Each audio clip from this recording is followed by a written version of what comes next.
ça a été écrit, ça donne du poids aux mots. Et là, cette phrase, elle a un relief tout particulier quand on sait que Paul écrit à Timothée dans des circonstances extrêmement difficiles. Paul a été arrêté, on le sait, il est en prison, dans des conditions de détention difficiles à Rome, et il a laissé Timothée à Éphèse, qui est en charge de faire, j'allais dire le ménage, c'est peut-être pas le mot, qui est en charge de remettre de l'ordre dans l'enseignement de la parole de Dieu. À Éphèse, il y a des faux docteurs, et Paul lui a dit, je te commande de les faire taire, et prêche la bonne nouvelle, sois un bon exemple, etc. etc. Donc, Timothée a une tâche difficile, et on sent bien que le personnage a une certaine réserve, et qu'il faut un peu le pousser, il faut l'encourager, comme si Paul lui envoyait une lettre, là, sa dernière, allez Timothée, en avant. Mais Timothée a toutes les raisons de ne pas entendre ce en avant. Il a toutes les raisons de dire non, plus tard, on va attendre que les temps soient meilleurs, on va attendre que ça se calme au niveau de l'Empire romain, on va attendre que tout aille mieux, que les conditions soient plus favorables. On a des frères en France qui ont pour phrase un peu slogan, quand on veut prendre une décision, il est urgent d'attendre. Voilà ce qu'ils me disent à chaque fois. Il est urgent d'attendre. Et parfois, il est urgent d'opérer. Parfois, il est urgent d'aller.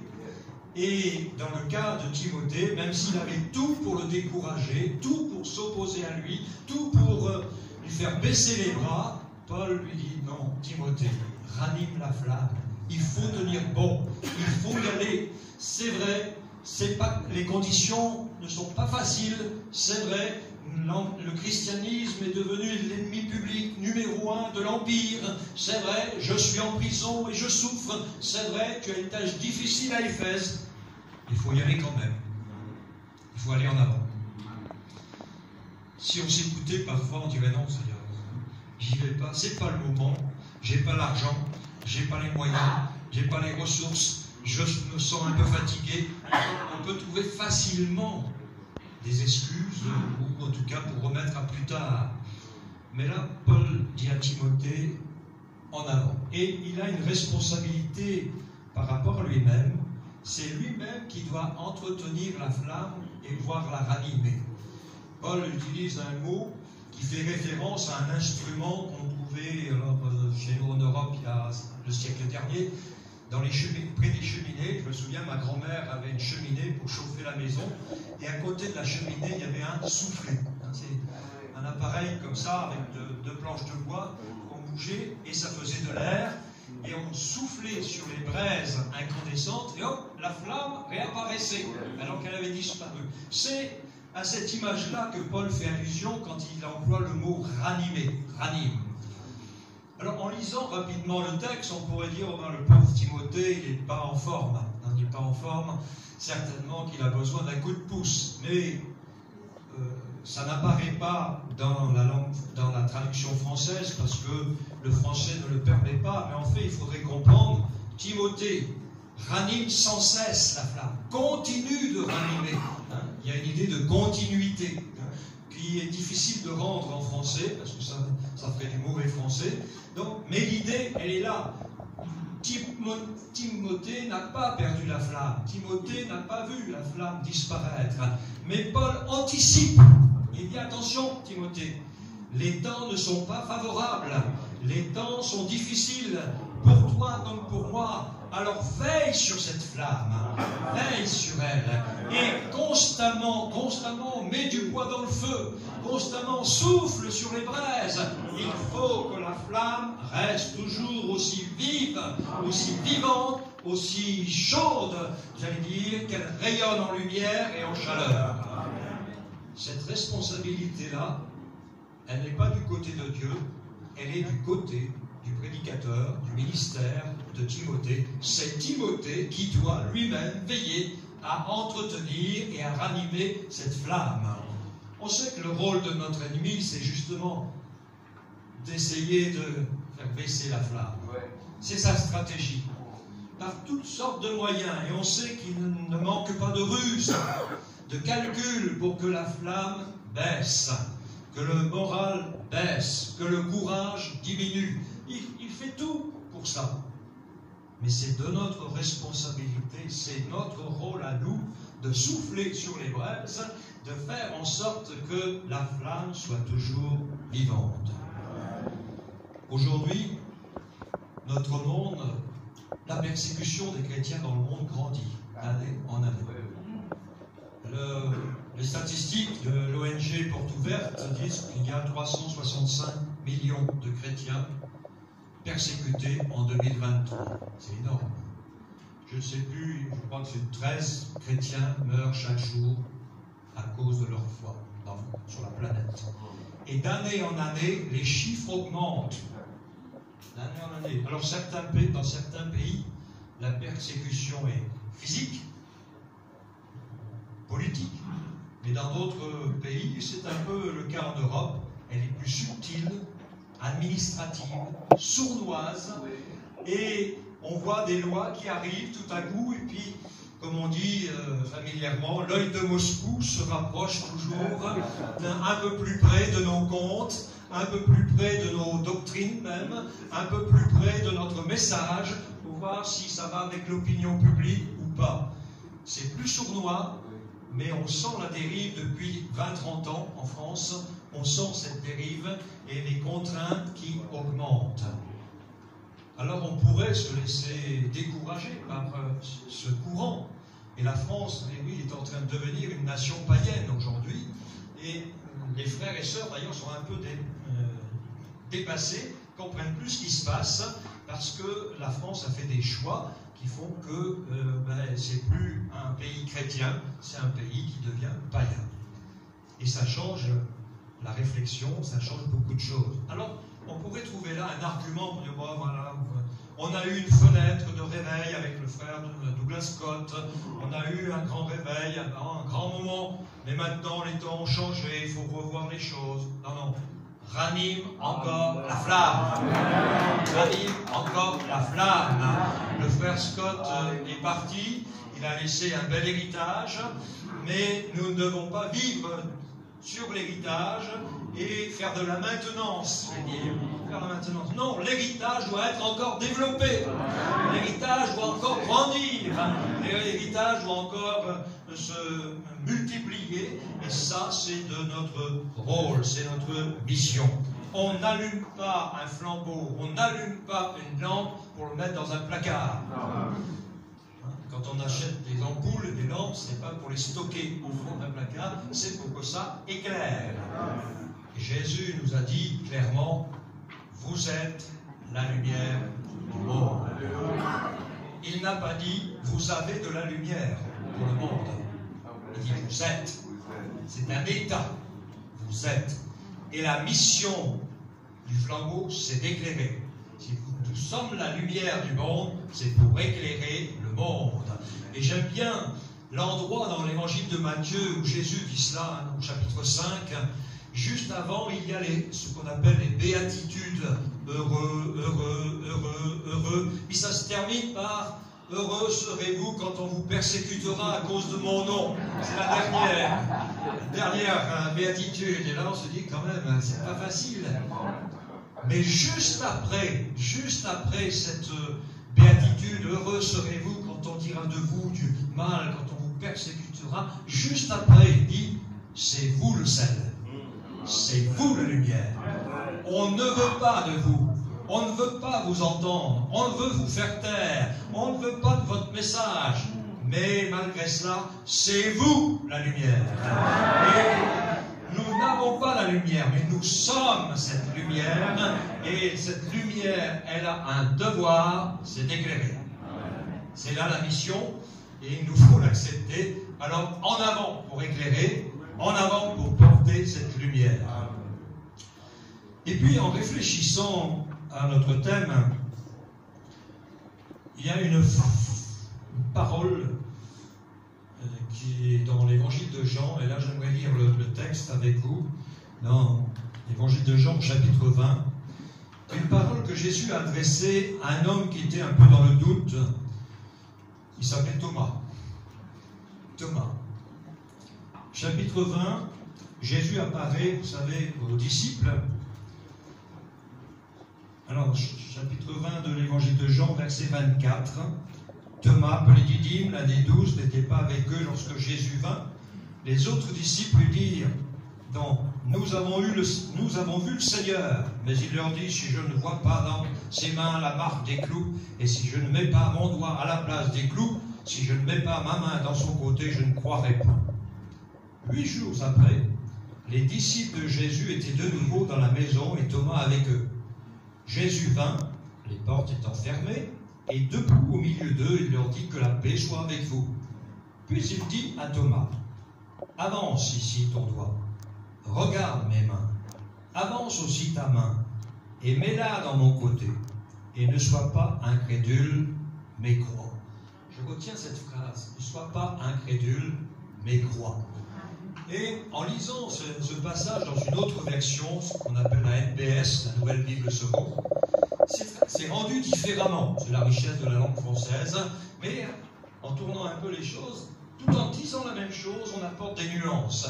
Et la NBS traduit ainsi, ne sois pas un croyant, mais deviens un homme de foi. Et j'aime bien cette formule. Nous, c'est traduit dans la version, la 21 que j'ai, ou d'autres versions secondes, crois, mais crois. Et la NBS dit, mais deviens un homme de foi. Et cette expression homme de foi, Paul l'emploie, et c'est encore dans la NBS, dans l'Épître aux Galates, quand il parle d'un certain Abraham. Abraham, homme de foi. Et il me semble en effet qu'Abraham est un exemple inspirant comme homme de foi. Il a dû quitter Ur en Chaldée. Un jour, Dieu lui a dit, allez, en avant. Il faut quitter Ur. En avant. Alors, on n'a peut-être pas une idée de la civilisation d'Ur à l'époque d'Abraham, et on pourrait penser que Ur s'était perdu au fin fond d'un désert, c'était des conditions de vie difficiles. Non, non, détrompons-nous. Les archéologues ont mis en évidence que Ur était une ville riche, avec un réseau de canalisation qui permettait de faire vivre plusieurs dizaines de milliers de personnes. En fait, c'était un cadre propice, favorable, agréable, et qui permettait aussi de faire de l'argent, permettait de vivre aisément. Et Dieu lui demande de quitter une zone de confort pour aller dans un pays, et il ne donne pas l'adresse. Il ne donne pas l'adresse. Moi, j'aurais fait une crise d'angoisse. Tu vas aller dans un pays, je te montrerai où, mais je ne te donne pas l'adresse encore. Vous imaginez, envisager un voyage comme ça, avec si peu d'informations. Tu t'en vas, tu pars, je te montrerai en temps opportun, mais tu verras, tu sauras, et pour le moment, tu n'as pas l'adresse. Et il nous est dit dans l'Épître aux Hébreux qu'Abraham obéit en avant et est parti. J'imagine qu'il y a eu des discussions dans la famille, parce qu'il a emmené son père, depuis Ur jusqu'à Charan. J'imagine qu'il y a eu une discussion avec Sarah.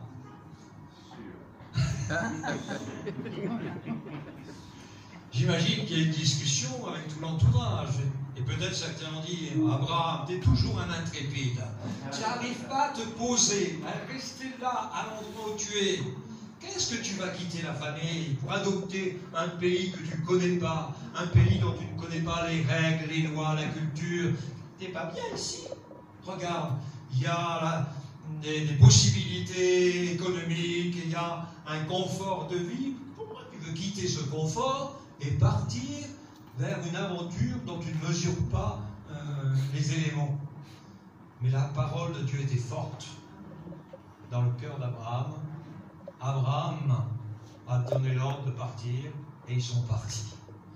Cet homme de foi, bien sûr, par moments a calculé, a cherché à comprendre le chemin. Ça n'a pas toujours été simple pour Abraham.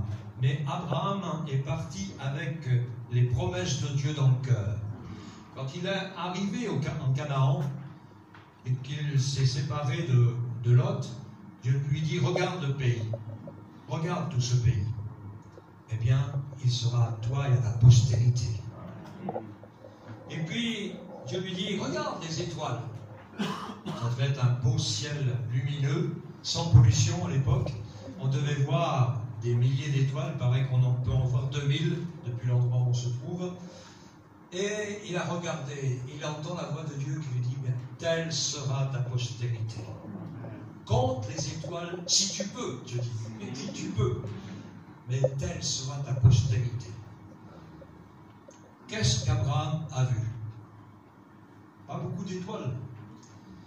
Il a eu un fils, par Sarah, nommé Isaac. Il avait 100 ans, Abraham. Isaac s'est marié avec Rebecca, il avait 40 ans. Et Rebecca a mis au monde des jumeaux que 20 ans plus tard. Donc, Abraham avait 160 ans.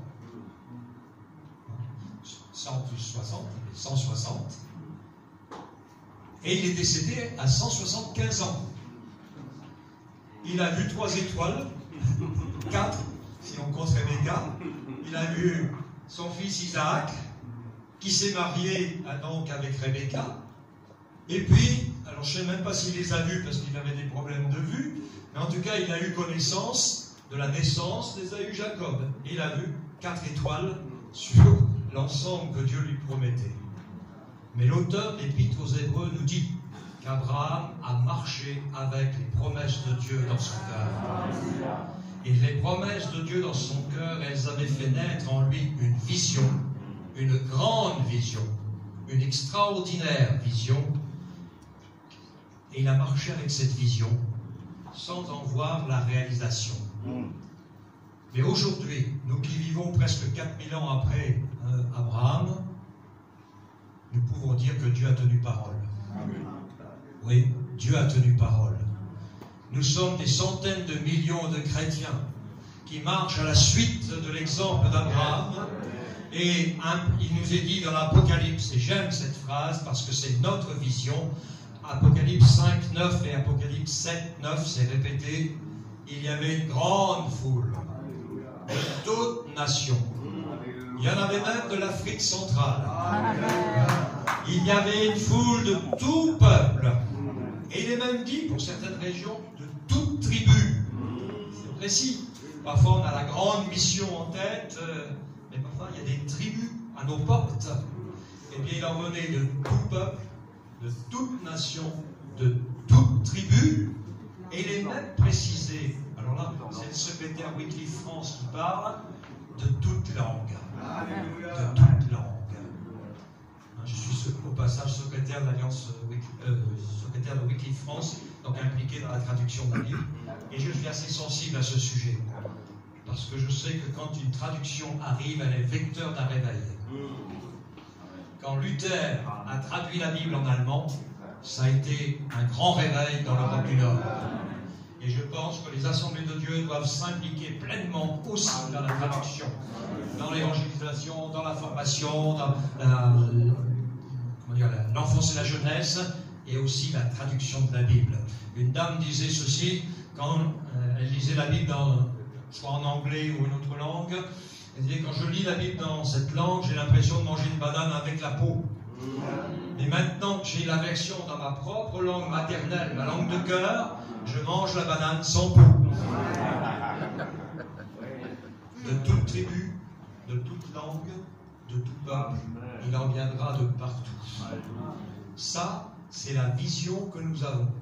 C'est la réalisation du dessein de Dieu. C'est le dessein de Dieu accompli qui nous est montré dans l'Apocalypse. Et un jour, nos yeux verront ces choses. Nous les verrons réalisées. Alors, cette vision, elle peut parfois se flouter, devenir un peu mal dessinée dans nos cœurs, à cause des réalités de la vie, des épreuves, des découragements, des doutes. Il y a quelques années de cela, j'habite moi dans le sud de la France, dans la chaîne des Pyrénées, autour de ma maison, il y a des montagnes partout. Et donc à la frontière espagnole. Et donc il y a quelques années de cela, un jeune frère stagiaire est venu me rejoindre pour faire la formation pastorale avec moi. Lui, il arrivait du grand nord de la France, un pays plat, de ciel gris, il ne fait pas très chaud, un peu morose. Et quand il est arrivé en Ariège, alors c'était au mois de janvier, Les Pyrénées sont toutes blanches par la neige. Elles sont toutes blanches. Et depuis Toulouse jusqu'à chez moi, il y a 75 km, on voit cette chaîne des Pyrénées toute blanche. C'est une vraie carte postale, c'est de toute beauté. Et quand il est arrivé à la maison, il dit, vous habitez une belle région, c'est vraiment sensationnel, c'est beau, ça change du Nord. Oui, c'est vrai, c'est très beau, c'est une carte postale, c'est un très beau contexte de vie et de travail. Et puis, donc, nous sommes mis d'accord, il est venu 6 mois plus tard nous rejoindre, il s'est installé avec moi donc, dans la ville de Foix, F-O-I-X. Et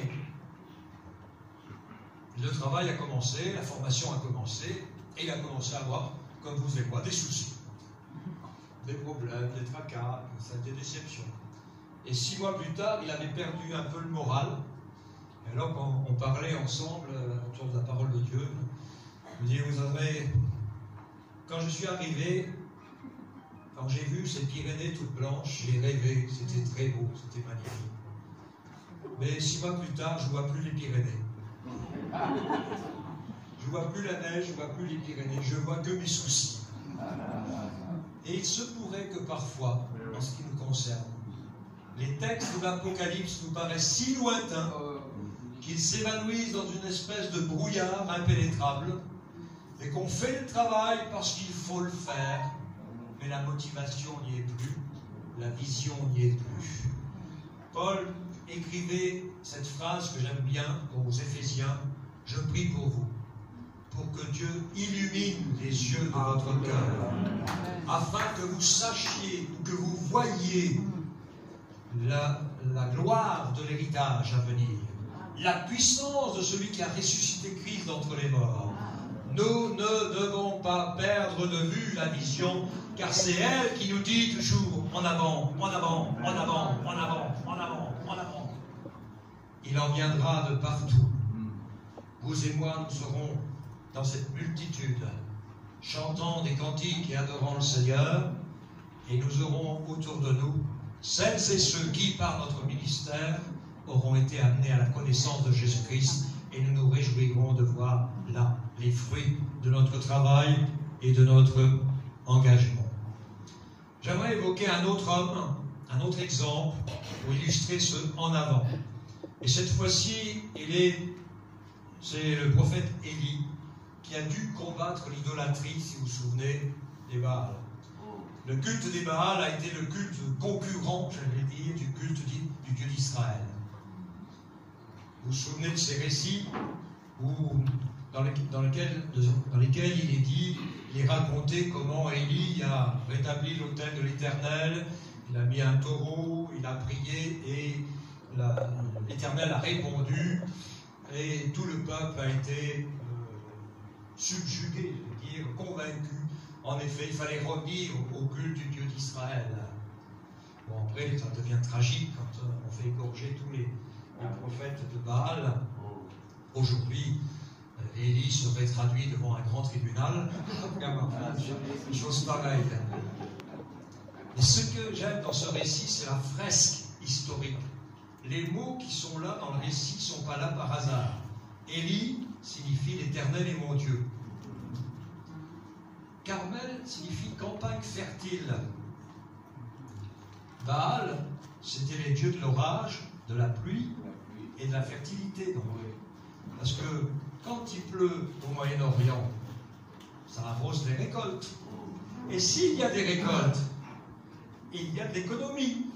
Et s'il y a de l'économie, il y a de l'argent. Donc il faut qu'il pleuve. Et sous l'influence de certains rois, Omri, Akab et d'autres, le culte des Baals s'était développé, largement développé. Et Élie a dû aller combattre ces prophètes et rétablir le vrai culte, le culte conforme à la loi de Dieu. Ça a été le flambeau qu'il a dû porter, j'allais dire, la flamme de la vérité. Il a dû porter la flamme de la vérité. Et Dieu a donné son assentiment quand il a envoyé l'éclair et que le sacrifice a été consumé. Dieu a dit oui, Élie a raison, c'est lui qui est en train de porter la flamme de la vérité. Amen.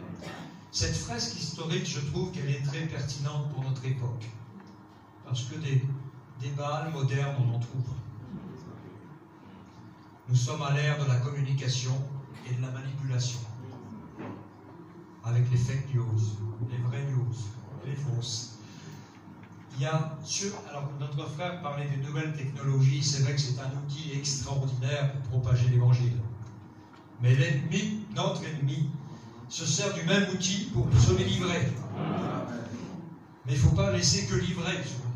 Il faut semer la vérité. Et la vérité, elle est plus forte que l'ivraie. La vérité de Dieu est une épée à double tranchant. C'est Charles Spurgeon qui disait « La Bible est un lion. Ouvrez la cage. » Pas la peine de dire que le lion est méchant. Pas la peine de dire que le lion va dévorer si j'ouvre la cage. Pas la peine de dire tout ça. Ça sert à rien. Il suffit d'ouvrir la cage. C'est-à-dire que le rôle des prédicateurs doit ouvrir la cage et laisser le lion sortir. C'est-à-dire la parole de Dieu authentique. La parole de Dieu sincère. Telle que Dieu nous l'a fait comprendre, entendre. C'est pourquoi Paul avait donné comme consigne pour établir des responsables, ils devaient être attachés à la parole qu'ils avaient entendue et ils devaient la communiquer fidèlement. Oui, quand on surfe sur la toile, sur le net, des Baals, il y en a. Il y a toutes sortes de choses aujourd'hui. Mais notre responsabilité, c'est de porter la flamme de la vérité. Et pas besoin d'essayer d'interpréter pour mieux convaincre. Ouvrez la cage. La parole de Dieu fait son travail toute seule. J'enseigne l'herméneutique à l'Institut Théologie des Assemblées de Dieu de France, et je dis régulièrement aux étudiants ceci: Dieu ne s'est jamais engagé sur vos interprétations. Il s'est engagé sur sa parole. Si vous interprétez bien, tant mieux. Mais si vous interprétez mal, non seulement vous vous trompez, mais vous trompez les autres. Alors si ma montre n'est pas à l'heure, c'est moi qui vais être pénalisé. La doctrine est qu'on ne parte pas dans toutes sortes de déviances bizarres qui trompent le peuple de Dieu, et après il y a des responsabilités devant Dieu. Il a été question dans nos conférences du flambeau de la Pentecôte. C'est un flambeau que j'aime particulièrement. C'est vrai, je sais bien, et je souscris tout à fait au fait de réfléchir dans des comités pour des stratégies, faire des calculs, des statistiques, voir où on en est, etc. Ce sont des outils, ce ne sont pas des maîtres. Ce sont des outils utiles, des outils pertinents. Mais celui qui fait l'œuvre dans les cœurs, c'est le Saint-Esprit. J'aime bien le récit du livre d'Esdras, la reconstruction, le rétablissement de l'autel, puis la reconstruction du temple. Quand les exilés sont revenus sous la direction du prince Zorobabel et du sacrificateur Josué, le premier geste, et on le comprend, ça a été de reconstruire l'autel, de rétablir les sacrifices, parce que c'était au centre du culte lévitique. Et jusque-là, tout se passe bien, et ils reprennent les cérémonies, ils reprennent les sacrifices.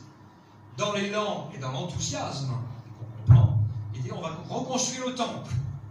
Et là, ça se complique. Le roi Cyrus n'est plus en place, c'est Cambyse, son fils, et Cambyse n'a pas les mêmes prédispositions favorables vis-à-vis des cultes et du culte juif. Et donc, il bloque. Les adversaires sont nombreux sur place, et Cambyse donne la main, j'allais dire, ou en tout cas accrédite les oppositions, et le chantier s'arrête pendant une bonne quinzaine d'années, voire quelque chose près. Et puis, tout à coup, alors que plus personne ne pense à la reconstruction du temple, chacun s'inquiète de sa vie personnelle, sa famille, sa maison, son jardin, son champ, deux prophètes sortent de nulle part, Agé et Zacharie. Et Agé, en août 520, dit « Allez, c'est le moment de construire le temple. Alors les gens vont dire, d'où il sort celui-là? Qu'est-ce qu'il nous dit? On a déjà essayé, tu arrives, c'est la jeune génération, on a déjà essayé. Mais ça n'a pas marché. Oui, mais Zacharie dit quelque chose. C'est pas par votre force, c'est pas par votre puissance, mais c'est par mon esprit, dit l'Éternel, que ça va se faire. Cette fois-ci, pour la reconstruction du temple, ce n'est plus l'enthousiasme du peuple qui est là, mais c'est la présence promise de l'Esprit de Dieu. Pour construire l'Église de Jésus-Christ, on a besoin d'enthousiasme, certes, mais celui qui peut toucher, changer, transformer les vies et les cœurs, c'est l'Esprit de Dieu. C'est l'Esprit de Dieu. L'Esprit de Dieu nous dépasse complètement. Il peut nous surprendre. Il peut nous faire vivre des choses extraordinaires. Notre frère nous racontait hier ce qu'il avait vu au Gabon, les belles choses. Et j'ai connu, j'étais tout jeune, j'ai connu Douglas Scott. J'ai même assisté à certaines de ses réunions. Et c'est vrai que quand on assistait aux réunions de Douglas Scott, à chaque réunion, il y avait une guérison, il y avait un miracle. Et si la première réunion, il y avait 4 personnes, la seconde, il y en avait 15, 20, etc. Parce que tout le monde racontait ce qui venait de se passer. J'ai le souvenir d'un monsieur, il n'est plus de ce monde, mais il est venu nous rejoindre en Ariège, c'est un Martiniquais, qui a fait une très belle expérience avec le Seigneur en Guyane. Sa femme était chrétienne et lui, ça ne l'intéressait pas. Lui, ce qui l'intéressait, c'était faire la fête. Du vendredi soir au dimanche soir, tous les week-ends, il faisait la fête. Tous les alcools y passaient. Les alcools durs, enfin tout, le vin, le champagne, le gin, le whisky, tout le week-end, c'était une éponge qui absorbait de l'alcool. Et puis, il a eu des ennuis de santé, évidemment. Sa femme priait pour lui, pour qu'un jour il rencontre le Seigneur. Et dans les ennuis de santé, il a dû aller voir le médecin. Alors le médecin lui dit, bon, on va faire une prise de sang. Il fait une prise de sang, vous revenez dans quelques jours et on verra, on fera le point à partir de la prise de sang. Donc il revient quelques jours après pour les résultats, la prise de sang, il s'assoit dans la salle d'attente. Il était parmi les premiers arrivés, puis les autres arrivent, et puis voilà que le médecin il prend tous les autres et lui il reste. Oula, il dit, ça c'est pas bon. On me laisse pour la fin, le dernier, c'est pas bon. Il a commencé à avoir peur du message. Et donc le médecin le fait entrer, et il dit, il s'appelait Monsieur Belchas. Monsieur Belchas, vous buvez? Non, non, pas du tout. Non, non. Il dit, vous vous moquez de moi. Vous, dans les analyses, vous avez le foie de quelqu'un qui a bu de l'alcool pendant 90 ans. Donc il lui a fait peur. Il dit, là, vous allez droit vers le cancer du foie, vous allez mourir. Il a paniqué. Le dimanche suivant, il était au culte avec sa femme. Et dans ce culte, son cœur a été touché, bouleversé. Depuis ce moment-là, il n'a plus touché à l'alcool. Mais il était suivi par le médecin. Donc, quelques temps plus tard, il va voir le médecin dit, ben, on va faire une prise de sang pour voir l'évolution de la situation. Donc, il fait la prise de sang, il revient pour les résultats. Le médecin ouvre l'enveloppe du labo. Il dit non, il doit y avoir certainement une erreur, ça ne peut pas être vous, c'est pas possible. On va refaire une autre prise de sang. On fait une autre, et il revient pour les résultats. Et le médecin dit, et si pourtant c'est vous? Eh bien, monsieur, j'ai l'honneur de vous annoncer une bonne nouvelle. Vous avez un foie tout neuf. Non seulement il a été libéré de l'addiction à l'alcool, mais Dieu a guéri son foie. Et celui de, j'ai entendu son témoignage de mes propres oreilles, ça c'est l'œuvre de Dieu, c'est l'œuvre de l'Esprit, la puissance de Dieu. Nous pouvons rassembler des foules avec des moyens de communication, des campagnes, des slogans, que sais-je. Mais ce travail-là, dans le cœur, le corps malade, dans le cœur malade, c'est la parole de Dieu et l'Esprit de Dieu qui peuvent le faire. Et nous devons travailler avec. l'Esprit de Dieu. On ne peut pas construire une église forte, solide, vivante, dynamique, en bonne santé, sans l'association du Saint-Esprit, sans la communion du Saint-Esprit. Je vais vous raconter, je ne sais pas combien de temps il nous reste, je n'ai pas regardé, mais je vais vous raconter un autre témoignage que j'ai lu dans un livre de David Pets, je crois qu'il s'appelle, d'Angleterre, directeur d'école biblique en Angleterre. Il a écrit des livres sur le baptême de l'esprit et dons spirituels. Et dans un de ses livres, il y a une anecdote, une expérience très intéressante. C'est l'histoire d'une jeune fille qui était à l'école, biblique donc, et qui envisageait de servir le Seigneur en mission. Et elle avait déjà dans son cœur un projet pour concrétiser ce qui brûlait en elle. Et elle n'avait pas l'argent, il lui fallait l'équivalent de 200, 300 euros, je crois, quelque chose comme ça. Et alors elle écrivait à sa sœur, qui était restée à la maison, elle dit, regarde dans la boîte aux lettres, je prie le Seigneur, peut-être qu'il y aura un chèque, quelqu'un qui va penser à moi, peut-être quelqu'un qui va me soutenir. Et régulièrement, sa sœur disait, non, il n'y a rien, il n'y a rien, il n'y a personne qui t'envoie quoi que ce soit. Et un jour, sa sœur lui dit, ça y est, tu as un chèque. Ah bon? Mais c'était de l'ordre de 300 euros, d'ailleurs, quelque chose près. Il dit qui? Elle lui dit, qui a envoyé ce chèque? Les impôts. Les impôts, elle dit. Oui, oui, c'est les impôts. Ils t'envoient ce chèque, il y a un trop perçu, donc ils te renvoient ça. Ah ben, il faut les remercier, elle dit. Sa sœur lui dit, non, non, moi je ne remercie pas les impôts. Fais-le toi-même. Et donc, cette jeune fille appelle les impôts, le service des impôts, pour les remercier du chèque de, en gros, 300 euros. Et elle raconte toute son histoire. Et là, la dame qui écoute dit, madame, non, non, ici, c'est pas un service d'urgence, d'accompagnement moral, ou d'aide quelconque. Non, non, c'est pas du tout ça. Vous êtes aux impôts. Oui, oui, mais je sais, je suis aux impôts. Mais justement, je voudrais vous remercier. Voilà mon histoire. Et elle raconte son histoire. Comment elle avait un projet de missionnaire, qu'elle voulait partir, qu'elle avait besoin d'une certaine somme d'argent, qu'elle n'avait pas. Et il se trouve que le chèque des impôts correspond à la somme dont elle avait besoin. Et pendant qu'elle raconte son histoire, elle entend pleurer des sanglots. Elle lui dit, bon, je vous ennuie avec mon histoire. Non, madame. Et ce matin, quelqu'un m'a dit de revenir à l'église, parce qu'elle avait abandonné l'église. C'était une chrétienne qui avait abandonné l'église. Et quelqu'un m'a dit de revenir à l'église. Et ce matin, j'ai dit, si je ne reçois pas un coup de téléphone du ciel, je ne reviendrai pas. Ce matin-là, elle reçoit un coup de téléphone avec un témoignage de la grâce de Dieu. Et son cœur a été bouleversé et est revenu à l'église. Ce travail-là, ce n'est pas une longue prédication qu'elle a fait. Ce travail-là, ce n'est pas une visite pastorale avec des arguments d'exhortation. Non, c'est l'œuvre de l'Esprit de Dieu.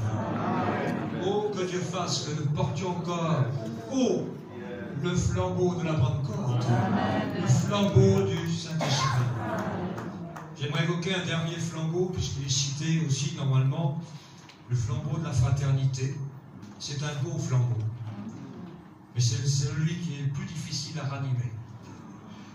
Il s'éteint assez facilement. Et le diable, d'ailleurs, s'arrange pour l'éteindre. Alors j'ai lu cette phrase et quelque part, je ne sais plus quel est l'auteur de cette phrase, mais on la cite souvent dans nos communautés en France. Tout seul, on va plus vite, mais ensemble, on va plus loin. Tout seul, on va plus vite, mais ensemble, on va plus loin. Parce qu'on construit ensemble quelque chose de pérenne, quelque chose de solide. Et la volonté de Dieu, en faisant de l'Église un corps, c'est l'image qui est reprise, fait que nous ne pouvons pas nous séparer du corps. Nous avions, je ne sais pas si certains d'entre vous ont entendu parler du pasteur Charles Chisquet, et il disait parfois, pour ceux qui avaient des tendances, tendance indépendante, à l'indépendance, à faire tout seul, Il disait, frère ou soeur, vous savez, dans l'église, il n'y a pas de prothèse. Il n'y a pas de morceaux rajoutés par la chirurgie qu'on décroche quand on veut. On est toujours membre du corps. Et on est toujours dépendants les uns des autres. Dieu l'a voulu ainsi. C'est vrai, parfois ça nous pèse un peu. Les frères ne nous comprennent pas toujours. Les frères ne partagent pas toujours. Mais parfois ils ont raison.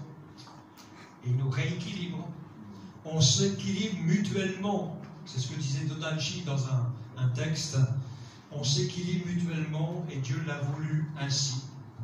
Nous ne sommes pas tous œil, tous oui, tous main ou pied, mais nous sommes dans un ensemble et qui doit s'équilibrer.